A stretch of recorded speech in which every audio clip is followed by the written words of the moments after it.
Hello students, welcome to brilliant minds. I am Aarti, your maths teacher. आज हम start करेंगे chapter number 8 multiple choice type exercise में से question number 6। Last video में हमने already question number 1 to 5 complete कर लिए अपनी new exercise multiple choice type में से। चलिए अब करते हैं क्वेश्चन नंबर 6 से स्टार्ट। एंड इससे पहले अगर आप इस चैनल पर आज फर्स्ट टाइम आए हैं तो चैनल को अभी तक सब्सक्राइब नहीं किया then subscribe the channel and press the bell icon, जिससे आपके पास न्यू वीडियोस की भी नोटिफिकेशन टाइमली आती रहे। चलिए अब हम करेंगे अपना question number 6 start. Question number 6 में हमें क्या दिया है? A alone can do a piece of work in 6 days and B alone can do the same work in 12 days। How long will A and B take to complete this working together. वही work दोनों को एक साथ करना है, separately करते हैं। जैसे ए अलग से वो अलोन अपने आप अकेला काम कर रहा है तो 6 days में कंप्लीट करेगा। बी वो काम करता है 12 days में कंप्लीट। अगर दोनों मिलके काम करेंगे तो कितने डेज में कंप्लीट कर लेंगे, हमें ये फाइंड करना है। तो देन सबसे पहले हम लिखते हैं A can do a piece of work. A can do a piece of work in how many days? In 6 days।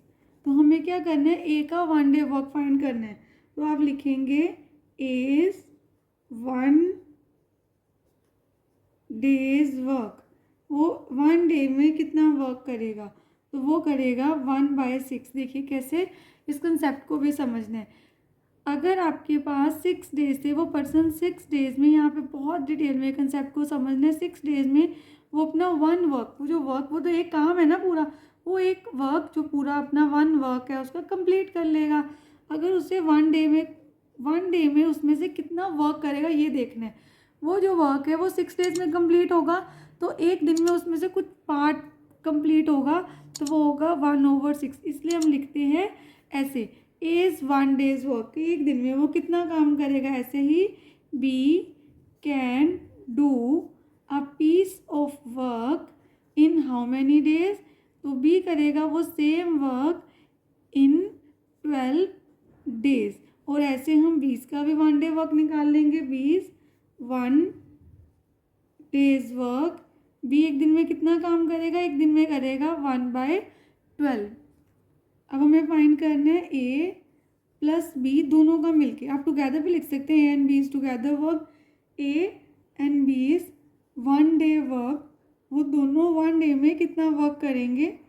अब प्लस रिप्रेजेंट कर रहे हैं टुगेदर, मीन्स दोनों मिलके काम कर रहे हैं तो 1/6 प्लस 1/12। जब आपको किसी भी 2 पर्सन या उससे ज़्यादा पर्सनस का together when they working together एक साथ काम कर रहे हैं वो फाइंड करना है, तो हमें उनके 1 day वर्क जितना भी आया उसको ऐड कर देना है।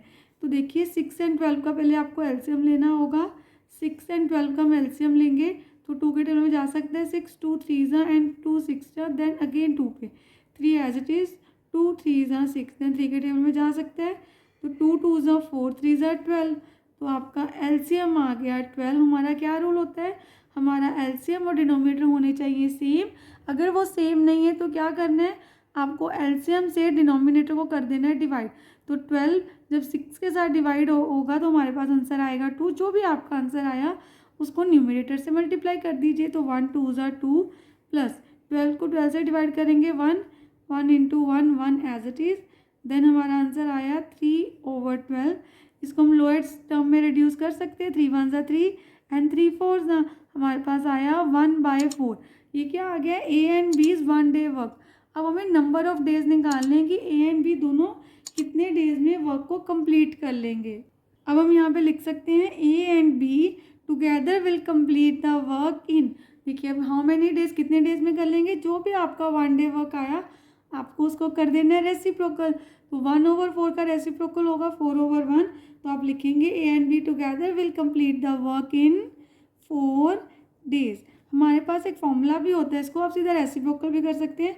जब भी आपको कोई भी नंबर ऑफ डेज निकालने कि कितने डेज में वर्क कंप्लीट होगा तो आपका फॉर्मूला क्या होता है? 1 डिवाइडेड बाय 1 days वर्क। ठीक है, 1 को डिवाइड करना। अब देखिए 1 से जब 1/4 डिवाइड होगा, फ्रैक्शन से फ्रैक्शन तो डिवाइड होती नहीं, तो नीचे वाली फ्रैक्शन रेसिप्रोकल ही होनी थी, ये बन जाना था 4/1। वन, 4 1 ज़ा 4 ओवर 1 रिप्रेजेंट 4। तो आपको इतना कुछ करके दिखाने की कोई नीड ही नहीं है। आप सीधे जब भी आपका 1 डे वर्क आ गया उसको कर दो रेसिप्रोकल, आपको आपका आंसर मिल जाएगा। देखिए जैसे हमें मिल गया हमारा आंसर 4 डेज। अब देखिए अपने ऑप्शन में से जो सेकेंड ऑप्शन है वो आपका करेक्ट आंसर है, that is 4 days. Question number 7, a water tank can be filled by a tap in 6 hours and can be emptied by a pipe in 9 hours. If both the tap and the pipe are open together, the empty tank will be filled in how many hours? एक tap है जो tank को 6 our में fill कर देती है, तो हम यहाँ पे लिख देते हैं। देखिए सबसे पहले आपको ये समझना है 6 आवर्स में वो फिल करती है। एंड एक पाइप है और उसको ओपन कर दें तो वो टैंक को एम्प्टी खाली कर देगी कितने 9 आवर्स में। तो दोनों को अगर एक साथ ओपन कर दिया जाए टैंक कितने आवर्स में फिल हो जाएगा। देखिए अब 1 आवर में part of the tank filled bye a tap, tap से 1 आवर में यहाँ पे लिख देते हैं 1 आवर में कितना टैंक फिल हो जाएगा। देखिए मैंने आपको लास्ट क्वेश्चन में भी समझाया कि अगर 6 आवर्स में कितना काम हो रहा है 1 टैंक फिल हो रहा है तो 1 आवर में कितना होगा 1/6। ऐसे ही part of the tank filled by 1 tap in 1 hour is 1/6 and part of the tank emptied by a pipe in 1 hour again 1, जो उसका टोटल टाइम कितना लेती है वो लेती है 9। तो हमारा आंसर आ जाएगा 1/9। Both tap and pipe will fill the tank in 1 hour. 1 hour में कितना टैंक फिल कर देंगे। देखिए टैप पानी फिल कर रही है और पाइप टैंक को एम्प्टी कर रही है। तो जो फिल कर रहा है उसमें से जो उसको एम्प्टी कर रहा है वो आपको कर देना है सब्ट्रैक्ट। तो 1/6 में से 1/9 को माइनस करना है, क्योंकि टैप फिल कर रही है तो वो पहले रखेंगे और जो एम्प्टी कर रहा है उसको बाद में रखना है। देन अब इसका हम लेते हैं एलसीएम, तुम साइड में ले लेते हैं। 6 और 9 का एलसीएम आपके पास वैसे 18 आ जाएगा, हम शो भी कर देते हैं यहाँ पे। तो 2 3 ज़ा 6 एंड 2 ये एज इट इज़ आएगा 9 के टेबल में, 9 तो जाएगा नहीं 2 के टेबल में। देन 3 1 ज़ा 3 3 3 ज़ा एंड अगेन 3 1 ज़ा 3 3 3 ज़ा 9 2 ज़ा 18। हमारा एलसीएम आ गया 18। 18 को 6 से डिवाइड करेंगे 3, देन 3 1 ज़ा 3, 18 को 9 से डिवाइड कर दीजिए 2 2 1 ज़ा 2, 3 में से 2 गए 1/18। तो देन हमें अब क्या निकालना है, कितना टाइम लगा, इसको कर देंगे रेसिप्रोकल। देन आप यहाँ पे लिख देंगे the tank will be full in 18 hours. तो 18 आवर्स में पूरा टैंक क्या हो जाएगा फिल। बस आपको इसको जो भी आपका आंसर आए लास्ट में आपको उसको रेसिप्रोकल कर देना है। एंड आपका आंसर आ गया option 4 18 hours. Question number 8, if A ratio B is 1/2 ratio 1/3 and a minus B is equal to 50, then b is equal to what. हमें b की वैल्यू फाइंड करनी है। तो सबसे पहले आप देखिए आपको a और b की रेशो दी है, दैट इज़ 1/2 रेशो 1/3। तो हमें अब सबको पता है कि हमें क्या करना है। जब भी आपको रेशो दी होगी फ्रैक्शन में तो पहले इसको हमें एक सिंपल नंबर में कन्वर्ट करना है, होल नंबर में। तो क्या करेंगे, चलिए सबसे पहले आपको 2 और 3 का ले लेना है एलसीएम। तो हम लिख देंगे एलसीएम ऑफ 2 और 3 इज 6। जब आप एलसीएम लेके देखोगे आपको पता है 6 आना है। तो आपको क्या करना है, जब भी आप देखिए अब ए का हमें वैल्यू फाइंड करनी है, ए की रेशो, तो आपको ए का शेयर और बी दोनों का फाइंड करना है। तो सबसे पहले उनकी रेशोज़ लिखनी है और जो एलसीएम आया उसके साथ कर देना है मल्टीप्लाई। देन 2 1 ज़ा 2 3 ज़ा 3 1 ज़ा 3 3 1 ज़ा 3 2 ज़ा 2 1 ज़ा 2। तो अब आपके पास ए और बी की रेशो आ गई 3/2। आपको याद रखना है जब भी आपकी रेशो फ्रैक्शन में है तो पहले उसको सिंपल कर लेना है। तो हमारी रेशो आ गई। अब हमें नंबर दिए थे ए और बी को अगर सब्ट्रैक्ट करते हैं तो हमारे पास आता है 50। तो हम इनको भी सपोज कर लेते हैं, ये रेशो में नंबर्स में कर लेते हैं। Let A and B is equal to 3x and 2x। A को ले लिया हमने 3x और बी को ले लिया 2x। अब यहाँ पे a माइनस बी 50 के इक्वल हमें ऑलरेडी गिवन है। तो a की वैल्यू हमने 3x पोज की है, लेट की है, और b की वैल्यू 2x, क्योंकि इनकी रेशो दी थी 3/2। तो 3x minus 2x is equal to 50। अब 3x में से 2x जाएंगे तो आपके पास रहेगा 1x। 1x means x only, क्योंकि 1 आपको वेरिएबल के साथ लिखने की कोई नीड ही नहीं, x ही रिप्रेजेंट कर रहा है 1x को। तो आपके पास x 50 आ गया। आपको वैल्यू फाइंड करनी थी b की। तो देखिए b आपने सपोज किया था 2x मीन्स 2 इंटू एक्स की value that is 50, then 250 is 100। तो हमारे पास b की वैल्यू आ गई 100 एंड हमारा करेक्ट ऑप्शन है option third 100। Question number 9. If A ratio B ratio C is equal to 5 ratio 2 ratio 3 and A plus B minus C is equal to 200, then B is equal to what? Again हम इस question में भी क्या करेंगे, सबसे पहले हम numbers को सपोज कर लेते हैं। Let A is equal to 5x, B is equal to 2x and C is equal to 3x। हमने सपोज कर लिया तीनों को। ए को हमने क्या ले लिया, देखिए उनकी रेशो क्या थी 5 रेशो 2 रेशो 3।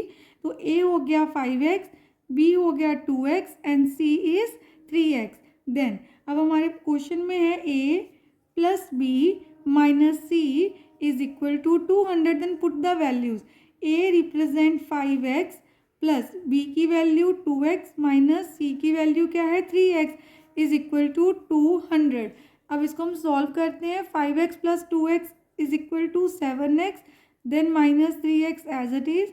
नेक्स्ट स्टेप में इनको भी सॉल्व कर देंगे। 7 minus 3 is 4, 4x is equal to 200। Then इसके बाद देखिए x as it is. 4 and x आपस में क्या हो रहे हैं मल्टीप्लाई, एंड जब हम 4 को लेके आएंगे राइट हैंड साइड वो बन जाएगा डिवाइड। 4 1 ज़ा 4, 4 5 ज़ा 20, 0 एज इट इज़। हमारे पास x की वैल्यू आ गई 50। वैल्यू किसकी फाइंड करनी है आपको, b की। और b की वैल्यू क्या हमने सपोज की थी 2x। तो हम यहाँ पे लिख देते हैं 2x एंड x की वैल्यू हमने क्या फाइंड की है, x की वैल्यू है 50। 2x मीन्स 2 मल्टीप्लाई x की value that is 50। b is equal to 2 into 50 that is 100। And देखिए ऑप्शन के अकॉर्डिंग अगेन आपका आंसर आ गया option 300। Question number 10. If 5 ratio 30x is equal to 15 ratio 6, then x is equal to। अब x किसके equal होगा, देखिए जब भी आपकी 2 रेशियो सेम होती हैं, जैसे फर्स्ट रेशियो इक्वल है सेकेंड रेशियो के, तो आप product of means and product of extreme भी अप्लाई कर सकते हैं। एंड हम ऐसे भी लिख सकते हैं 5 divided by this then 15 divided by 6, दोनों को इक्वल कर सकते हैं, जहाँ आप product of means and product of extreme भी लगा सकते हैं। अब ये क्वेश्चन हम दोनों वे से करते हैं। देखिए 5 रेशो मीन्स आपको डिवाइड करना है 5 ओवर 30x किसके इक्वल है 15 ओवर 6 के। देन अब हमें तो वैल्यू जिसकी वैल्यू चाहिए वो वेरिएबल है x की, तो x नीचे डिनोमिनेटर में नहीं होना चाहिए, न्यूमिनेटर में होना चाहिए अगर उसकी वैल्यू फाइंड करनी है। 6 को हम यहाँ जाके मल्टीप्लाई कर देते हैं एंड 30x को 15 के साथ, 30x हो गया 15 के साथ मल्टीप्लाई। अब आपको क्या करना है, इस नंबर को एज इट इज़ रखिए। ये देखिए 15 और 30 दोनों नंबर्स हैं और सिर्फ हमें x की वैल्यू चाहिए। ये दोनों मल्टीप्लाई हो रहे हैं x के साथ, दोनों नंबर्स को एक साथ यहाँ लाके डिवाइड कर देते हैं।